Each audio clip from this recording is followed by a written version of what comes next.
എൻ്റെ പേര് ബിജി. എനിക്കൊരു പ്രത്യേക പ്രാർത്ഥനാ നിയോഗമുണ്ടായിരുന്നു. എൻ്റെ ജീവിതത്തിലെ ആ പ്രത്യേക ആവശ്യത്തിനു വേണ്ടി 7 പ്രാവശ്യം ബൈബിൾ വായിക്കാമെന്നാണ് വിചാരിച്ചിരുന്നത്. 4 പ്രാവശ്യം വായിച്ചപ്പോഴും എൻ്റെ ഹൃദയത്തെ സ്പർശിക്കുന്ന വചനമൊന്നും എനിക്ക് കിട്ടിയിരുന്നില്ല.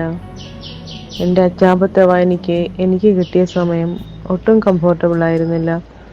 എന്നാൽ ഈശോ തന്നെ ക്രമീകരിച്ചു തന്ന സമയമായിരുന്നു അത്. ട്യൂസ്ഡേയിൽ എനിക്ക് കിട്ടിയത് തോബിത്തിന്റെ പുസ്തകത്തിൽ നിന്ന് 3 മുതൽ 10 വരെയുള്ള ചാപ്റ്റേഴ്സ് ആയിരുന്നു. മാലാഖ എൻ്റെ ഭവനത്തിലേക്ക് കടന്നു വരുന്ന വചനങ്ങളായിരുന്നു അത്. ദൈവം എൻ്റെ കാര്യങ്ങളിൽ ഇടപെടാനുള്ള സമയമാണിതെന്ന് ഞാൻ വിശ്വസിക്കുന്നു. ദൈവം ഒരുക്കി വെച്ച സമയം അസൗകര്യമാണെങ്കിലും ദൈവത്തിൻ്റെ സമയമായിരുന്നു.